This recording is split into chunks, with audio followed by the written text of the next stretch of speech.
Food prices from 100 years ago compared to today. I think this is interesting. As inflation moderates, I like when they say it moderates, it only kicked in by 0.4% last month. So now we're just under 8% year over year inflation from above, from above 8%. The whole thing's silly. But, I mean, the facts are food prices have gone up. My wife tells me all the time, a dozen eggs, butter, the whole thing.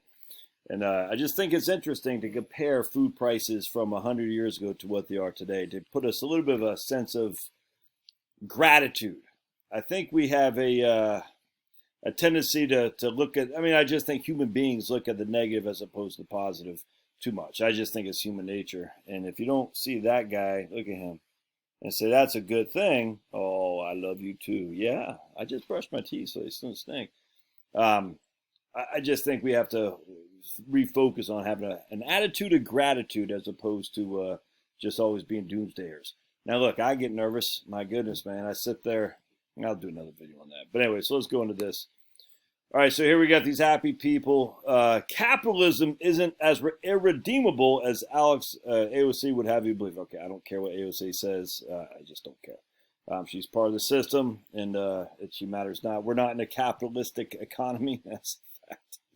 Anyway, so I just want to go down there. The cost of eating then versus now.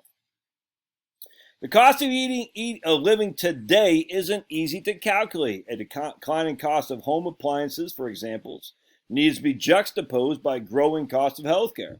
In the space of this short article, I want to focus on an expense that's intimately tied to the very survival of human beings, the price of food. And nicely, too, as we can kind of gauge the price of food pretty easy. A dozen eggs versus a dozen eggs. A bushel of corn versus a bushel of corn. All right. Let's see. Throughout the history of our species, people lived in a state of undernourishment. In developed countries today, obesity is a problem, and food is cheaper than ever. Well, it's because of GMOs or mass manufacturing of chickens. All that is true. But actually, I'm not against GMOs in the least. I'm not. I know a lot of people on my side of the truth. Right-wing conspiracy theory think GMOs are satanic. I just don't believe that. In terms of the corn that you digest. Now the stuff that goes into the when you're spraying, what does that do to the soil for which the GMO corn is growing? I don't know about that. That's my concern. The GMO in of itself, in my opinion, isn't harmful. What it does to the heavy use of pesticides and herbicides around to allow that corn to grow to the soil, that's a big concern of mine. Now, 100%. So anyway, let's keep going here. Let's see. In basic food items in America, in fact, basic food items in America have become almost 8 times cheaper relative to unskilled labor over the last 100 years. The analysis of the cost of food in America over the last century begins with the retail prices 1913 to 1919 by the BLS Bulletin of the United States. I use this a lot in my upcoming book. Not just this, but I tell you, I got tons of data on BLS. It's freaking, I love it, man. It's like it's like porn for data mining people.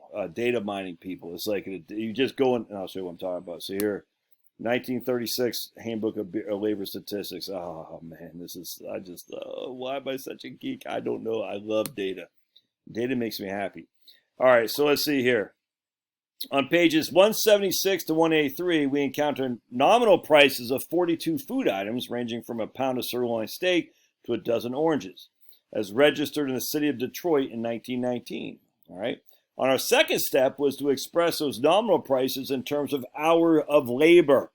Together with Gail Pooley, we took the index of hourly wages of unskilled laborers from 1774 to 2016. And then we re-indexed it to 1919. So 1990 is the prices we're going to use, and we're going to look at the labor of all these and index it to 1919. I hope that makes sense. All right, that gave us a nominal wage rate of unskilled laborers in 1919 at 25 cents an hour.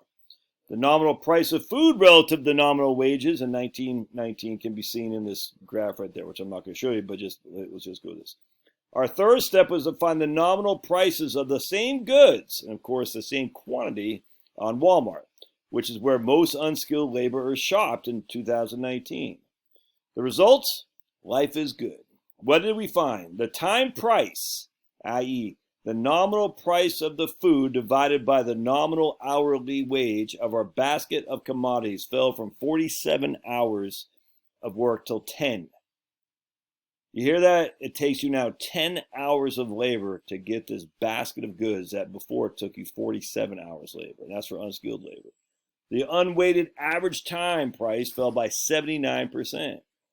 Put differently, for the same amount of work that allowed an unskilled laborer to purchase one basket of 42 commodities in 1919, he could buy 7.6 baskets today.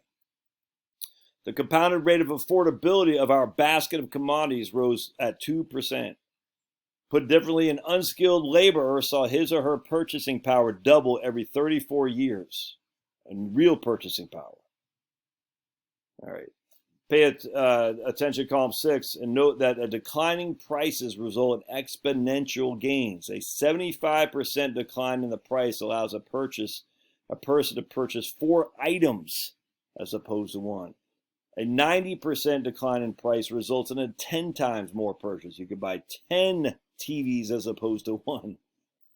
4 dozen of eggs as opposed to 1 dozen of eggs, or a 75% decline. A 1 percentage point change from 95 to 96 enhances the gain by 25%. Thus, eggs, which decline 96% in terms of time price, how much it costs you to earn your labor relative to the price, allow the unskilled laborer to purchase 24 times as many eggs as an unskilled laborer was able to purchase a year ago. You can buy 24 dozen eggs for the same amount of labor that you could 100 years ago. That's a massive improvement, even if we ignore the likelihood that an unskilled laborer today performs work that is less strenuous and less dangerous because of machinery. Far from being irredeemable, therefore, a market that's allowed to function relatively freely and competitively has delivered and can continue to deliver enormous benefits to all people, especially those at the bottom rung. Yeah, I completely agree. And here's Joseph Schumpeter. The capitalist engine is first and last an engine of mass production, which unavoidably also means production for the masses. It is the cheap cloth, the cheap cotton, and rayon fabric, boots, motor cars, and so on that are the typical achievement of capitalism, and not as a rule of improvements that would mean much to the rich man. Queen Elizabeth owned silk stockings. The capitalist achievement does not typically consist in providing more silk stockings for queens, but in bringing them within reach to the factory girls. Such a great freaking, I love that. What do you say about Bismarck? Saw something about Bismarck up here. The man behind the modern welfare state. Yeah, 100%, man. All right. Kevin O'Leary, I saw something about this guy too. Yeah. Miracle of industrialization.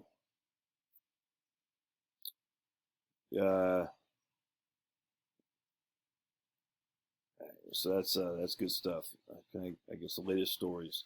We printed 7 trillion in 30 months. Oh my goodness. Oh. I mean, we'll get into that in another video. Love to hear your thoughts, man.